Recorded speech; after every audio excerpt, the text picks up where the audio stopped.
제목으로 여러분들과 함께 우리가 은혜를 받기로 합니다. 여러분, 로마에 가면 로마의 법을 따라야 한다라는 말씀이 있죠. 그래서 로마에 가면 그 나라에 가면 그 나라의 법을 따라야 된다라는 의미라고 할 수 있겠습니다. 로마서는 사도 바울이 로마 교회에 보낸 편지로 약 AD, 그러니까 지금 우리가 따지는 연도로 56년경에부터 58년, 지금 우리는 2024년이잖아요. 그러니까 그 2024년이 아니라 사도 바울이 56년에서 58년 정도경에 쓰여졌다라고 학자들이 이렇게 보고 있습니다. 그러니까 지금으로부터 약 2000년 전이죠. 2000년 전에 쓰여졌다라는 편지예요. 편지 형식은, 글의 형식은 편지로 쓰여졌습니다. 이것은 역사적인 사실이에요. 어떤 신화나 이런 어떤 내용이 이렇게 기록된 것이 아니라 실제로 사도 바울이 로마에 있는 교회에 쓴 편지다라고 우리가 꼭 알아야 되겠습니다. 로마서는 사도 바울이 로마 교회에 이렇게 편지 형식으로 보내는 복음이라고 할 수 있겠습니다. 사도 바울은 이 복음이 모든 믿는 자에게 구원을 주시는 하나님의 능력이라고 로마서를 시작하면서 우리에게 말하고 있습니다. 구원은 죄인을 그 죄와 심판에서 구원하는 것을 말합니다. 그러니까 죄인을 구원하는 것이 바로 복음이고, 이 죄에 대한 하나님의 심판은 사망이기 때문에 복음은 사망에서 구원하는 하나님의 능력이라고 사도 바울은 말합니다. 그리고 이 죄로부터, 사망으로부터 구원하는 방법은 오직 하나님의 아들 예수를 그리스도로 믿는 믿음이라고 우리에게 말해주고 있습니다. 사도 바울은 우리에게 법에는 두 가지의 법이 있다라고 이제 본격적으로 법에 대해서 얘기를 합니다. 그 두 가지의 법은 죄에 대해 형벌, 심판을 내리는 법, 이것을 이제 성경에서는 율법이라고 하는데, 이 율법을 사도 바울은 다른 말로 죄와 사망의 법이다라고 우리에게 말해주고 있습니다. 또한 죄에 대해서 그 죄를 사하고 그 죄값인 사망으로부터 구원하는 법이 있는데, 그 법이 성령의 법이다라고 사도 바울이 오늘 본문에서 우리에게 말해주고 있습니다. 사도 바울은 이 두 가지의 법이 내 속에서 싸운다라고 말하고, 실제로 우리가 알지 못하고 실제로 우리가 보지 못하는 이 세상에는 이 두 가지의 법이 존재하고 이 두 가지의 법이 싸우고 있는 그런 세상이라고 볼 수도 있겠습니다. 당장 사도 바울이 말한 것처럼 우리 자신도 이 두 가지의 법이 우리 속에서 싸우는 그런 삶을 살아가고 있습니다. 죄의 법이 이 육신을 장악하여서 육신으로 말미암아 육체의 욕망을 쫓아서 죄의 종노릇하고, 죄의 종노릇한다라는 말은 우리가 죄를 범하고 사는 삶을 살도록 이 사탄이, 죄가 우리의 몸을 올가매고 우리를 끌고 다니는 것을 의미합니다. 그래서 우리가 그리스도인이라고 할지라도 우리가 여전히 죄로부터 완전히 자유할 수 없다라는 표현은 좀 그렇고, 우리가 죄를 완전하게 우리가 억제하며 살아가지 못하는 것도 바로 이 죄와 성령의 법이 우리 속에서 싸우고 있기 때문이다라는 것을 사도 바울은 말합니다. 그래서 사도 바울은 오라 나는 곤고한 자로다라고 탄식을 합니다. 자, 여러분, 성령의 법은 우리로 하여금 그리스도 예수 안에서 살아가도록 우리를 인도하고 우리에게 죄와 싸울 수 있는 힘을 주고, 그리고 우리를 죄와 사망의 법으로부터 보호하는 것이 바로 성령의 법입니다. 자, 모든 사람은 아담과 하와의 죄로 말미암아 죄인이 되었습니다. 그래서 모든 사람은 죄 가운데서 태어나기 때문에 죄인으로 출생을 하고 죄의 법 아래 놓여서 살아가게 되었습니다. 그러나 사도 바울은 로마서 8장에서 그리스도 예수 안에 있는 자에게는 결코 정죄함이 없다라고 우리에게 선언을 하고 있습니다. 그리스도 예수 안에 있는 자라고 사도 바울은 분명히 시작할 때 분명하게 우리에게 언급하고 있습니다. 그러므로 이것은 결과적인 내용이에요. 모든 것의 결과인데 이제 이것은 현재를 의미하는 것이죠. 이제 그리스도 예수 안에 있는 자에게는 지금 현재 우리가 그리스도 예수 안에 있는 모든 자에게는 결코라는 것은 선언이고 단언함입니다. 그리고 정죄함이 없다. 우리에게 말해주고 있습니다. 자, 여러분, 지금 그리스도 예수 안에 있는 자라는 것은 우리의 소속을 말해주고 있어요. 지금 우리의 소속을 말하는 과거 이 사람의 소속이 어디였나는 중요한 것이 아닙니다. 이제 그리스도 예수 안에 있는 자, 지금 현재 그리스도 예수 안에 있는 자, 이것이 우리의 소속입니다. 여러분, 여기에서 예배드리는 여러분들의 소속은 바로 힘찬교회는 그리스도 예수 아니죠. 그래서 여러분, 우리의 소속은 지금 이 시간에 예배드리는 예수 그리스도를 믿음으로 말미암아 하나님 앞에 나와 주의를 지키며 예배드리는 여러분의 소속은 바로 그리스도 예수 아니라는 것입니다. 한국 사람은 한국의 법의 판결을 받습니다. 여러분, 미국 사람은 미국의 법의 재판을 받습니다. 제가 오래전에 제가 아는 사람 중에 이런 사람이 있었어요. 이 사람이 서울에서부터 부산까지 택시를 타고 갔어요. 택시를 타고 갔는데 부산에서 내리면서 이제 택시비를 줘야 될 거 아니에요? 그런데 이 사람이 택시비를 안 주는 거예요. 사실은 이 사람은 택시비가 없는 거예요. 그래서 안 줬대요. 줄 수가 없었죠. 어쨌든 그것은 안 준 거죠. 그러니까 이제 택시 기사가 얼마나 화가 나고 황당하겠어요. 그래서 이 사람, 무임승차한 이 사람을 갖다 경찰서에 넘겼는데 이 사람 어떻게 됐겠어요? 풀려났습니다. 희한하죠. 왜 풀려났을까요? 이 사람의 영주권이 미국 시민이기 때문에 한국에서는 이 사람에 대해서 구속할 권리가 없는 거예요. 그래서 미국 시민이기 때문에 이것을 이제 법적으로 하자면 복잡하니까 그냥 풀어줄 수밖에 없었다라는 그런 얘기를 제가 들었습니다. 여러분, 그렇습니다. 미국 사람은 미국 사람의 판결을 받습니다.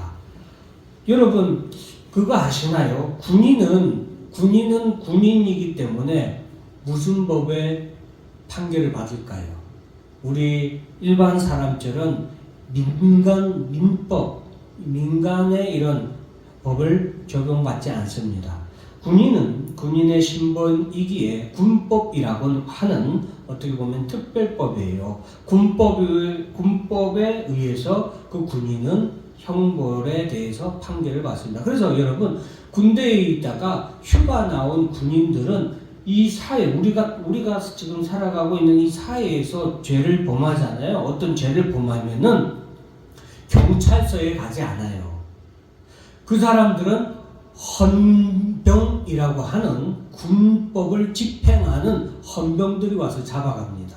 물론 1차적으로 경찰서에서 이 사람이 도주하지 못하도록 구류할 수는 있지만 어쨌든 경찰서에서 우리가 일반적으로 시민들이 받는 그런 재판소에서 판결을 받는 게 아니라 군인이 죄를 지으면 그 군인은 군대로 다시 끌려가서 그 군대에서 군법에 의해서 재판을 받습니다. 왜? 그 군인의 신분이 어디에? 국방부에 소속되어 있기 때문에, 군인에 소속되어 있기 때문에 군법에 의해 판결을 받는 거예요. 제가 지금 말씀드리는 것은 소속한 자는 그 소속한 나라, 소속한 신분에 의해서 그 법의 판결을 받게 된다라는 것을 여러분들에게 말씀드리는 거예요. 자, 그래서 사도 바울은 지금 이것을 너무나도 잘 아는 그였기 때문에 지금 사도 바울은 로마의 황제에게, 자기가 로마의 시민이기 때문에 로마의 황제에게 자신의 재판에 대해서 판결해 줄 것을 요구한 그런 법에 대해서 사도 바울은 잘 아는 사람이었기 때문에 우리에게 이제 그리스도 예수 안에 있는 자에게는 결코 정죄함이 없다라고 하면서 이전의 말씀에 보면은 이는 그리스도 예수 안에 있는 생명의 성령의 법이 죄와 사망의 법에서 너를 해방하였음이라 라고 우리에게 말해주고 있습니다.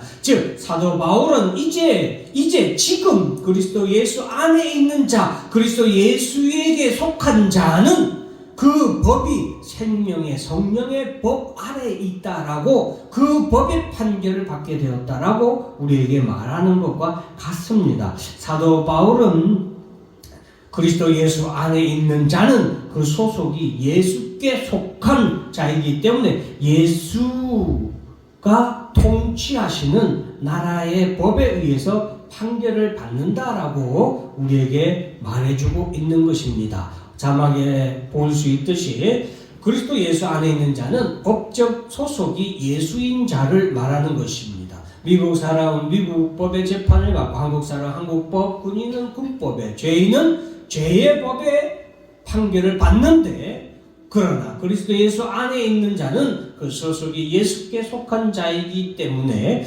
예수께서 통치하는 나라의 법에 의해서 판결을 받는다라고 지금 사도 바울은 우리에게 말해주고 있습니다. 그리고 그 예수께서 왕으로 있는 통치하는 나라의 법은, 그 법을 사도 바울은 성령의 법이라고 우리에게 말해주고 있는 것입니다.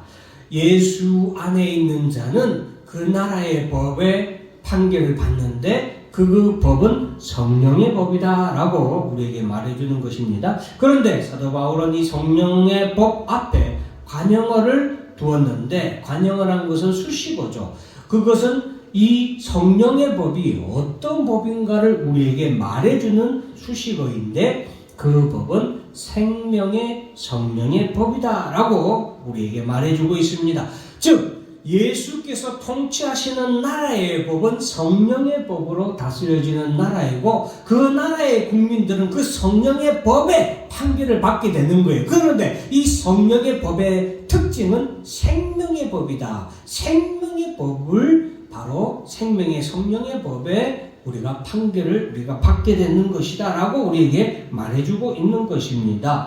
자, 왜 생명의 법이냐? 왜 성령의 법은 생명의 법이냐? 그것은 죄와 사망의 법에서 우리를 해방하였기 때문이다 라고 사도 바울은 그 다음에 얘기하고 있습니다. 율법이 육신으로 말미암아 연약하게 할 수 없는 것을 하나님은 하시나니 곧 죄로 말미암아 자기 아들을 죄 있는 육신의 모양으로 보내어 육신의 죄를 정하사 육신을 따르지 않고 그 영을 따라 행하는 우리에게, 여기에서 말하는 우리는 바로 그리스도 예수 안에 있는 자들이죠. 그리스도 예수 안에 있는 자들에게는 율법의 요구가 이루어지게 하려 하심이라 라고 말씀하면서 바로 그리스도 예수 안에 있는 우리가 예수 그리스도로 말미암아 생명의 성령의 법을 우리가 받게 된다라는 것을 말해주고 있습니다. 여러분, 죄와 사망의 법에서 우리가 해방되었다라고 우리에게 말하고 있습니다. 해방되었다라는 것은 더 이상 구속되지 않고 속박되지 않고 법적으로 제재할 수 없기 때문입니다. 죄를 지은 범인은 법으로서 이 죄인을 어떻게 해요? 경찰들이 공장마 널 체포하겠다라고 하면서 그 죄인을 어떻게 합니까? 수갑을 채우잖아요. 왜? 그것은 이 죄인이 이제부터는 법의 속박을 받게 되는 거예요. 법으로 제재를 당하기 때문에 그 죄인에 대해서 경찰이 법을 집행하는 것은 바로 제재를 가하는 것이고 속박하는 것이고 또한 구속을 하는 것이죠. 구속을 해서 어디에? 감옥에 가두죠. 감옥에 가두게 됩니다. 자, 이것은 바로 그 사람에게 자유를 빼앗는 거예요. 그 사람이 법 아래에서 누렸던 자유를 그가 범죄, 죄인이 되었기 때문에 자유를 빼앗는 거예요. 그리고 그 사람에 대한 자유를 빼앗는데, 그 사람의 자유를 빼앗는 것은 수갑을 채우고 구속하고 또 감옥에 가두는 것, 그리고 최고의 형량은 뭐예요? 최고의 형량은 그 사람에게서 생명의 자유를 빼앗는 것이죠. 그것을 우리는 사형이라고 합니다. 즉 사망이죠.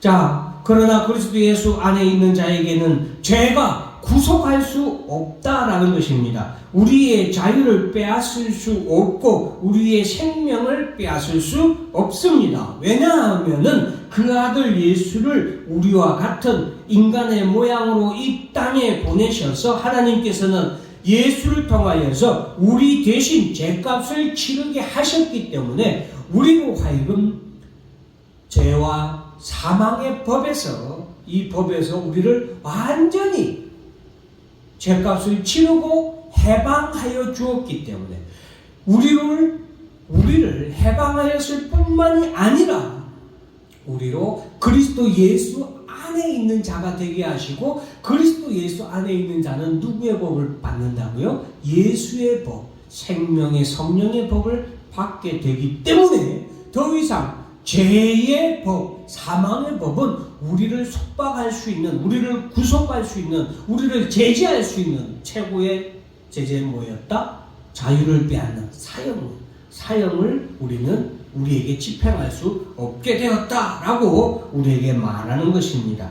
예수 그리스도의 피 흘리심으로 우리는 죄로부터 해방되었을 뿐만 아니라 예수 그리스도를 믿는 믿음으로 말미암아 우리의 소속도 예수 안에 있는 자, 즉 우리의 신분이 바뀌게 된 거예요. 우리의 소속이 바뀌게 된 거예요. 전에는 우리가 사탄이 다스리는 죄의 세상에 소속된 나라, 백성, 국민이었지만 이제는 우리가 예수가 다스리시는 나라의 백성, 국민이 된 거예요. 소속이 예수 그리스도 안에 있는 자, 예수의 사람, 즉 우리는 그것을 그리스도인이라고 말하죠. 그래서 그리스도인은 이 세상에 사탄 마귀가 다스리는 세상의 법의 심판을 받는 것이 아니라, 그 세상의 판결을 받는 것이 아니라 우리는 예수 안에서 그리스도인이 되었기 때문에 우리의 왕이신 예수의 심판, 예수의 판결을 받는데, 그 예수의 법은 무슨 법이었다? 생명의 성령의 법이었다라고 말한다라고 우리가 알아야 되겠습니다. 자, 그래서 예수 안에 있게 된 우리는 어떤 특징이 있느냐? 첫 번째는 우리에게는 그리스도의 영이 있다. 오늘 우리가 다 읽지는 않았지만 9절 말씀에 보면, 만일 너희 속에 하나님의 영이 거하시면 너희가 육신에 있지 아니하고 영에 있나니 누구든지 그리스도 영이 없으면 그리스도의 사람이 아니라, 우리가 그리스도에 속한 사람이 되어서 이제 우리에게는 그리스도의 영이 있다. 여기서 말하는 그리스도의 영은 성령이라고 우리가 말합니다. 이 성령이 우리 가운데 그 법을 집행하는데 그것이 뭐예요? 생명의 성령의 법이에요. 그래서 그리스도인들은 이 그리스도의 영이 있기 때문에 그리스도의 영이신 성령께서 우리 속에서 생명의 성령의 법을 자꾸 우리에게 적용을 시키는 거예요. 그것으로 인하여서 우리는 이 세상의 사탄의 마귀의 법을 우리는 영향을 받지 아니하고 성령의 법대로 우리는 살아가게 되는 것입니다. 두 번째는 부활의 특혜를 받습니다. 왜 제가 부활의 특혜라고 했냐? 부활의 은혜인데 그것은 특별한 은혜이기 때문에 부활의 특혜라고 했습니다. 11절에 보면은 예수를 죽은 자 가운데서 살리신 이의 영이, 이건 성령이죠. 성령이 너희 안에 거하시면, 지금 우리는 성령이 우리 안에 거하시는 우리가 그런 사람이 되었다라고 지금 제가 바로 첫 번째 얘기했죠. 거하시면 그리스도 예수를 죽은 자 가운데서 살리신 이가 하나님이에요. 하나님이 너희 안에 거하시는 그의 영, 성령으로 말미암아, 하나님이 성령으로 말미암아 너희 죽을 몸도 뭐한다? 살린다. 부활의 은혜를 받게 된다. 즉 하나님의 그리스도 예수 안에 있는 자는 그리스도의 영이 우리 가운데 거하게 되고 그 그리스도의 영으로 말미암아 우리가 예수님이 부활하셨던 것과 같은 특별한 은혜를, 특별한 혜택을 받게 되는 거예요. 지난번에 여러분 캄보디아나 이런 유럽의 유럽이나 이런 데서 사고가 터졌을 때 어때요? 일본 사람들이 우리나라를 되게 부러워했었잖아요. 그곳에 전쟁이나 어떤 정치적으로 혼란스러운 상황이 벌어졌을 때 그 나라의 국민들을 태우기 위해서 그곳에서 구원하기 위해서 우리나라에서 비행기를 급파해서 급히 데리고 나오는데 다른 나라, 특히 옆에 있는 나라, 일본 같은 경우는 그런 경우가 우리나라보다 훨씬 늦어지고 모든 것이 다 느리고 이렇게 불편하게 짝이 없었잖아요. 그래서 그런 부분에서 이렇게 부러워했었는데 그 나라 백성에게는 특혜가 있는 거예요. 즉 우리는 예수 그리스도 안에 있는 자에게는 성령이 우리 속에 거하게 되고 그리고 그 성령으로 말미암아 하나님의 특혜, 즉 부활의 은혜를 우리에게 주게 된다라는 것입니다. 세 번째는 하나님의 아들이 된다. 14절 15절 말씀인데 물론 하나님의 영으로 인도함을 받는 사람, 여기 하나님의 영은 성령이죠. 성령으로 인도받는 사람은 곧 하나님의 아들이라, 하나님의 아들이 되는 거예요. 우리가 그리스도 예수 안에 있는 자에게는 너희는 다시 무수하는 종의 영, 이거는 예전에 우리 사탄 마귀의 영을 받지 않냐고 양자의 영, 아들의 영, 성령이에요. 성령을 받았으므로 우리가 아빠 아버지라 부르신다. 우리가 성령이 우리 가운데 거하시기 때문에 이제 우리가 그 성령이 우리에게 알려주는 거예요. 너는 이제 하나님의 자녀가 되었어. 그래서 하나님을 아버지라 부르면 돼. 하나님이 너의 아버지야 라고 말해 줍니다. 성령이. 그래서 우리가 하나님 아버지라고 우리가 오늘도 기도하고 고백하고 하나님 아버지를 찬송하는 거죠. 그것이 바로 성령의 역사인 것입니다. 그래서 하나님의 아들이 되는 거예요. 또한 에베소서 1장 5절에 보면은 그 기쁘신 뜻대로 우리를 예정하사 그리스도 예수 그리스도로 말미암아 자기의 아들들이 되게 하셨다 해서 이렇게 하나님의 아들이 되게 하셨다. 그리고 네 번째는 하나님의 나라를 유업으로 받게 하셨습니다. 하나님의 나라, 자녀이면 또한 상속자고 하나님의 상속자예요. 그리스도와 함께한 상속자니 우리가 그와 함께 고난을 받기 위하여 고난도 함께 받아야 할 것이다 라고 말하면서 우리가 하나님의 영, 아들의 영을 받았기 때문에 예수 그리스도에 속한 자가 된 것은 곧 예수의 상속자의 신분을 우리 또한 그대로 받게 되었다라는 것을 우리에게 말해주는 거예요. 예수님의 하나님의 아들로서 하나님의 나라를 그가 받았던 것처럼 우리 예수 그리스도 안에 있는 것으로 말미암아 하나님의 영, 성령이 우리 가운데 임했다고 그랬죠. 근데 이 성령은 누구의 영이다? 아들의 영이라는 거예요. 이 성령은 아들의 영이기 때문에 우리도 하나님의 자녀가 되었는데 하나님의 자녀라면 우리도 예수 그리스도와 마찬가지로 하나님의 나라를 우리가 상속받게 되었다라는 것을 지금 사도 바울은 우리에게 말해주고 있습니다. 그래서 예수 그리스도 안에 있는 자는 이런 놀라운 특징이 있다. 그리고 고린도후서 5장 17절에는 우리가 새로운 피조물이다 라고 우리를 말해주고 있고, 또 로마서 6장 15절 16절에 보면 순종의 우리가 종이다. 예수 그리스도 안에 있는 자는 순종의 종이다. 로마서 6장 15절 16절에 보면은 그런즉 어찌하리요 우리가 법 아래에 있지 않냐고 은혜 아래에 있으니, 여기서 은혜 아래에 있다라고 하는 것은 우리가 성령의 법 아래에 있다, 예수 안에 있다 이 말이죠. 그래서 죄를 지으랴 그럴 수 없느냐, 우리가 성령의 법의 통치를 받기 때문에, 예수 그리스도의 통치를 받기 때문에 죄를 지을 수 없다. 너희 자신을 종으로 내어주어 누구에게 순종하든지 그 순종함을 받는 자의 종이 되는 줄 너희가 알지 못하냐. 혹은 죄의 종으로 사망에 이르고 혹은 순종의 종으로 의에 이르느니라. 우리가 예전에는 죄의 종이 되어서 어디에 이를 수밖에 없었어요? 사망에 이를 수밖에 없었지만 이제 우리는 죄의 법 아래 있지 아니하고 은혜 아래에 있는 성령의 법 아래에 있기 때문에 우리는 이제 순종의 종이 되었고 순종의 종으로서 의에 이르게 되었다라고 우리에게 말해주고 있습니다. 그래서 그리스도 예수 안에 있는 자는 순종의 종이고 의의 종이다라고 말하고 있는 것입니다. 자, 그리고 그리스도 예수 안에 있는 자는 거룩한 자다라고 우리에게 말하고 있습니다. 이제 전에는 우리가 거룩할 수가 없었죠. 그러나 이제는 너희가 죄로부터 해방되고 하나님께 종이 되어 거룩함에 이르는 열매를 맺었으니 그 마지막은 영생이니라. 거룩한 자가 되었다라고 우리에게 말하고 있습니다. 그리고 하나님을 위하여 우리가 열매를 맺는 자다라고 말하고 있고, 에베소 1장 3절에는 우리가 하나님의 자녀가 되었으므로 하나님께 모든 신령한 복을 받는 자가 되었다라고 우리에게 말해주고 있습니다. 여러분, 우리가 법을 잘 알아야 돼요. 법을 참 잘 알아야 우리가 법의 혜택을 누리면서 살 수 있어요. 제가 며칠 전에 이제 세무서에 가서 제가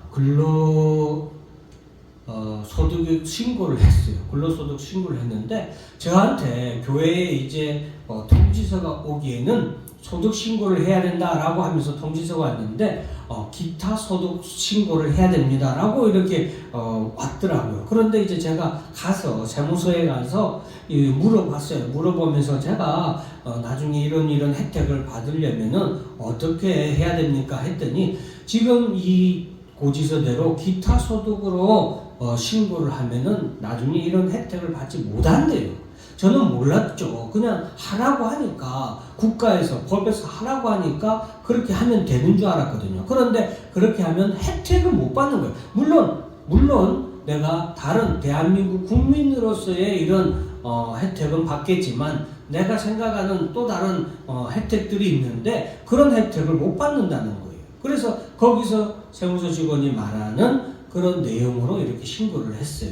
그래, 여러분, 법에 대해서 모르면요, 우리가 나라에서, 국가에서 대한민국 국민에게 주는 특별한 혜택들이 있어요. 다른 나라 외국인은 절대로 받을 수 없는 특별한 혜택이 있는데 그 혜택을 법을 모르고 살아가면 그 특별한 혜택을 우리가 누릴 수가 없어요. 마찬가지예요. 우리도 이 땅에서 살아가지만 이 땅에서 하나님의 나라의 백성으로서 예수 그리스도께서 다스리시는 그 나라의 백성으로서 살아가는데 우리가 예수의 법, 성령의 법을 모르면은 우리가 그 성령의 법으로 말미암아 우리에게 오는 혜택들을 우리가 누리면서 살 수가 없어요. 그러면 얼마나 억울해요. 똑같이 살아가지만 하나님의 성령의 법을 알고 그 성령의 법을 잘 활용하는 사람은 하나님의 나라로부터 많은 혜택을 누리면서 살 수 있는 것을 우리가 알아야 되겠습니다. 그래서 여러분, 우리가 법을 잘 알아야 되는데 이 하나님의 성령의 법을 우리가 잘 알아야 되는 거예요. 그래서 하나님의 성령의 법에 속한 자는 모든 하나님께로부터 오는 모든 은혜를 받게 되는 자가 되었다라는 것을 알아야 우리가 하나님께 어때요? 기도하는 거예요. 하나님의 자녀로서 내가 하나님을 아버지라 부르는 자녀이기 때문에 하나님께 기도할 때마다 하나님께서 우리에게 복을 주시는 거예요. 또한 우리 가운데 거하시는 성령에게 도움을 요청하면 성령이 우리를 도우시고 우리를 위해서 대신해서 하나님께 간구하기도 하고 우리를 바른 길로 인도해 주기도 하고 우리를 고난 가운데서 벗어나기도 하고 또한 우리가 이 땅에서 많은 하나님께로부터 오는 축복을 받으며 살도록 도우시는 분이 바로 보혜사 성령, 그리스도의 영이신 우리 가운데 거하시는 성령이다라는 거예요. 이러한 하나님의 법의 특별한 혜택들을 어떻게 누리면서 살 수 있는지 법에 대해서 하나님의 성령에 대해서 하나님의 법에 대해서 잘 알아야 됩니다. 에베소서 1장 12절에서는 하나님의 영광의 찬송이 있다라고 그리스도 예수 안에 있는 자는 이런 특징이 있고 13번에 보면 영을 따르고 영의 생각을 한다라고 말하고 있습니다. 로마서 8장 5절 6절에 보면은 이제 우리가 그리스도 예수 안에 있는 자로서 이제는 영을 따르고 영의 생각을 합니다. 그리고 이제는 육신대로 살지 아니하고 영으로서 몸의 행실을 죽이며 산다. 왜? 몸은 육신은 사망의 법을 따르는 것이고 우리의 영은 그리스도로 말미암아 우리가 성령의 법을 따르며 사는 존재가 되었기 때문에 이제 몸의 행실을 죽이며 살아야 됩니다. 그래서 우리가 그리스도인으로서 육신의 법에 여전히 끌려다니며 살아서는 안 되는 거예요. 우리가 능히 하나님의 성령을 의지하면 육신을 이길 수 있는 거예요. 그렇기 때문에 우리는 늘 싸워야 됩니다. 성령을 의지하고 이 육신의 법에 의해서 우리가 죄를 범하지 않도록, 나쁜 행실을 하지 않도록, 불법을 행하는 자들이 되지 않도록, 거짓말하는 자가 되지 않도록 우리가 거룩한 자가 되기 위해서, 선한 자가 되기 위해서 우리가 이 몸의 행실을 죽이며 살아야 됩니다. 그러기 위해서 우리는 성령의 도우심에 대해서 우리가 기도하고 간구해야 됩니다. 성령이 도우시기 때문에 모든 것이 합력하여 선을 이룹니다. 영화롭게 하십니다. 하나님은 그리스도의 안에 있는 자가 성령의 도우심을 통하여서 살아가도록 우리가 늘 하나님 앞에 의지하고 기도하는 자에게 합력하여 선을 이루게 하시고 또한 우리를 영화롭게 하십니다. 또한 우리로 하여금 이 모든 싸움에서 우리가 싸워서 넉넉히 이길 수 있도록 도우시는 하나님 성령의 법 아래에 있는 예수 그리스도 안에 있는 자에게 주는 특징입니다. 자, 23절 보면은 죄의 삭은 사망이요 하나님의 은사는 그리스도 예수 우리 주 안에 있는 영생이니라. 이를 통해서 우리는 하나님의 예수 그리스도 안에 있는 백성으로서 하나님의 특별한 은혜를 받았는데 우리는 영생, 생명의 성령의 법에 판결을 받아서 우리는 의인으로 판결되고 우리는 생명, 영생을 얻게 되고 부활의 몸을 받게 되는 그리스도 예수 안에 있는 자들이다라는 것을 우리가 알아야 되겠습니다. 좀 더 많이 여러분들 자세히 전해드리고 싶은데 우리도 이 세상의 법이 얼마나 복잡해요. 그래서 성령의 법도 너무나도 말할 게 많고 복잡해서 다 말해줄 수는 없지만 오늘 최대한 빨리 간단하게 여러분들에게 이렇게 1번부터 14번까지 여러분들에게 우리가 성령의 법에 대해서 그리고 그 법 아래에 있는 우리가 어떤 특징이 있는지에 대해서 살펴보았습니다. 여러분 오늘 이 말씀들을 다시 한 번 더 여러분들이 잘 기억하면서 이러한 법 아래에서 법의 혜택을 누리면서 사는 여러분들이 되시고 그 법으로 말미암아 항상 승리하시고 모든 하늘의 은총을 받는 여러분들이 되시기를 주의 이름으로 축원합니다. 기도하겠습니다. 하나님